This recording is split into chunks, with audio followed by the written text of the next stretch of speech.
Hi, my name is Grace Baroni, and welcome to Conversations with the ERC5.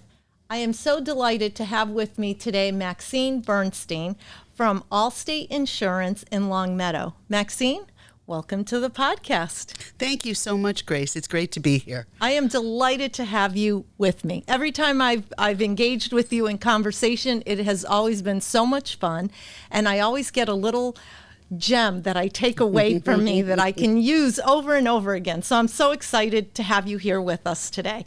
But why don't we start with you sharing with our audience how you got into insurance and tell them a little bit about Allstate Insurance and your location in Longmeadow. Sure, thanks, glad to. So getting into insurance was entirely accidental. I mentioned to you before, I was actually a college theater major because it was the last time in my life that I thought I could do something just because I liked it. So my parents were aghast. They said, you need to find a job the first thing after I graduated. So I said, okay, and happened to start working for stock brokerage firms in Hartford. We were living in Connecticut, worked there for a few years, got laid off, and then I wound up applying at Mass Mutual, simply, again, because I needed a job. So I got at the time, Mass Mutual was moving all of their customer service operations out of the individual agencies, and they were establishing one of the first call centers in the area. So I was hired as part of groups that were staffing this call center, and it was great training because you learned a lot about the insurance business. It was strictly life insurance and some annuities, disabilities, the products that Mass Mutual sold, but their training program was terrific, and it set me up to be able to, once I got my foot in the door, whatever interested me, there was something that I could go off to at Mass Mutual. So I became interested in the life product area, the product development, working on life insurance products. I discovered I was kind of a closet math head. I enjoyed working with actuaries. Go figure that one. Wow. From a theater major, yeah. But what I came to understand is when you work with financial products, the numbers tell a story. And I love stories. So once you were able to figure out what story those numbers were telling and what story you wanted to tell your customers, it fell in pretty nicely. So I was given many opportunities at Mass Mutual, and the one piece of advice I would tell anybody who works in a corporate setting like that is take advantage of anything that is offered to you. They'll offer you educational opportunities. They'll offer you opportunities to try something that you've never been exposed to before. Anything available, take it. And that's what I did. And by doing that, I was able to leverage what I knew, apply for different positions, work my way up into different areas. And I wound up in a marketing area at really a director level position. And that was fascinating. That was my marketing, at the beginning of my marketing education. Okay. I took courses, again, that they offered, learned about life insurance marketing, learned a lot from the people in that division, and that's where I learned all about brand marketing. So from there, once I had left there, when Allstate came around looking to open in this area, there was no Allstate in Massachusetts for the longest time. And they found me. I was working with the Mass Mutual brokerage at the time. And I looked at it as an opportunity to launch the brand in this area and jumped on it immediately. I said, I think I can do this, open the office. And that was how I wound up opening the office in Longmeadow. Okay. Now, see, you shared with me about the theater major, which it made sense to me because after meeting you, you do have a great presence and energy. And I'm like, so that's maybe where some of that comes from, because you always wonder when you meet these wonderful women that are so impactful and able to speak so well and engage an audience. It's like, how did she get that confidence? So the theater played a big role Absolutely. in that. It's a lot. The training, I also took training on speaking, public speaking. But what I will say, and as we talked before, the theater major, as far as, even though, my parents thought it was ridiculous, it turned out to be quite valuable in networking and in working into a sales position, because you can read your audience. You are very much able to speak off the cuff without umming and ahhing. And, as you said before, you learn how to pivot. Yes. You learn how to think on your feet and think fast. When you're doing improv, you can't just stand on a stage and panic. So you learn to think quickly and to adjust quickly, and to be conscious of your presence in every situation. And I think that's really what comes across from all that training. See, now I think we're going to need more time for this interview because there's so many things I want to touch on. But you always leave me with a gem, and you just shared one with the audience. When you are working in the corporate level or at any position, when you're given an opportunity to gain more knowledge, right, we should always take it. We sometimes think, oh, that's not for me, and you don't know until you try it. Right. But when it's being offered, we should always capitalize on those opportunities to learn more and figure out how we can take what we learn and apply it to what we're doing. Exactly. So see, I got my gem. There it is. I believe no education is wasted.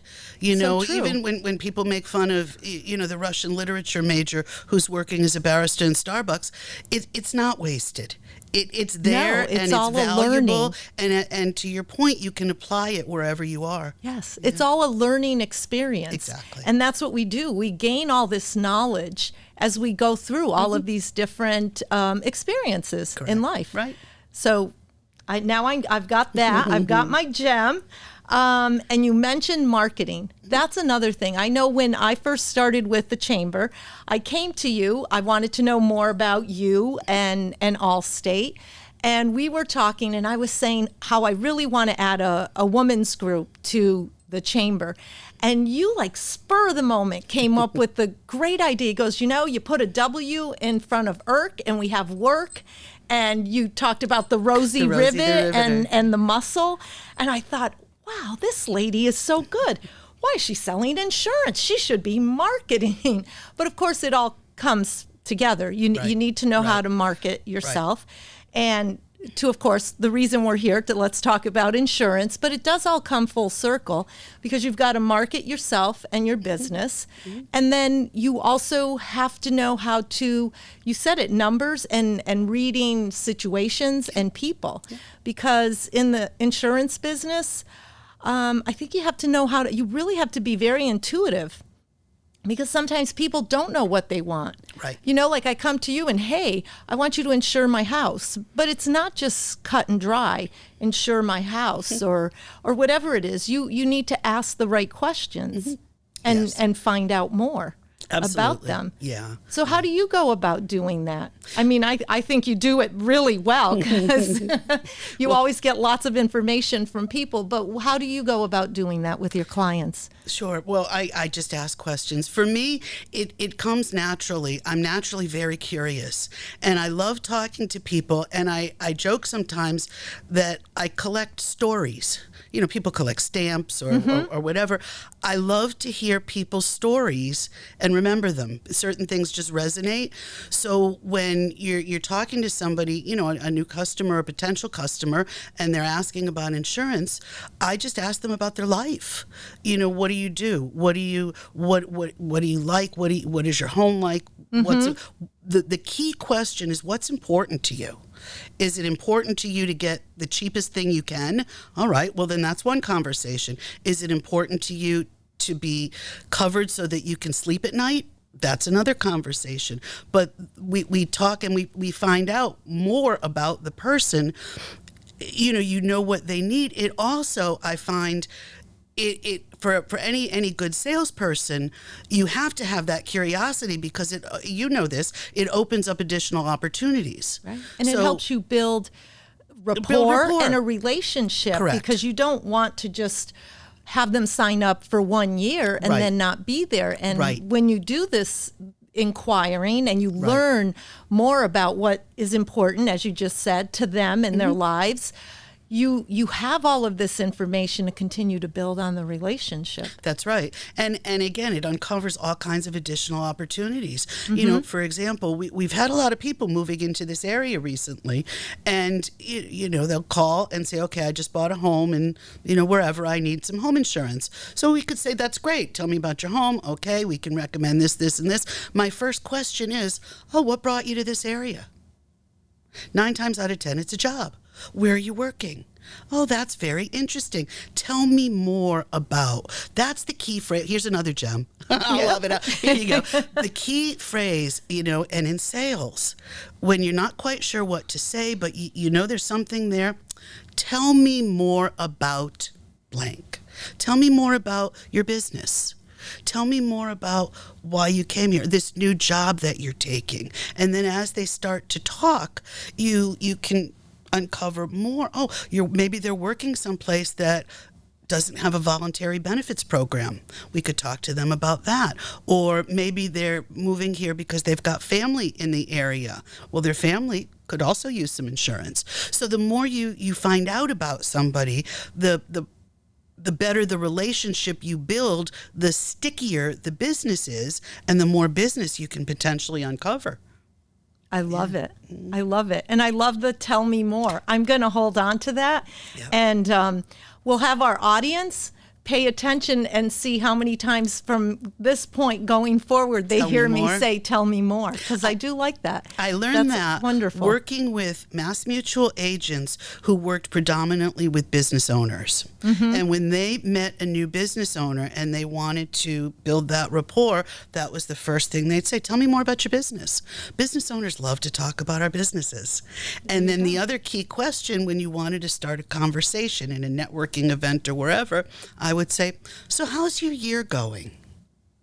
That opens up. Either they'll go, oh, it's great, we're having a great year, and that's one conversation. Or they'll go, it's terrible, I can't get anything, I can't hire, and that's another conversation. But those open-ended, tell me more about, how's your year going? Something, all you want to do is start the conversation, and then it'll flow from there.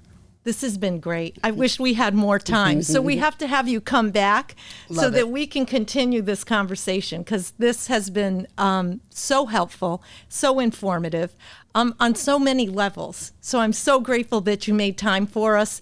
Tell us, if our audience wants to get in touch with you, learn more about how they might be able to work with you, how can they get in touch with you? Sure. They can call the office anytime, or they can go to my website.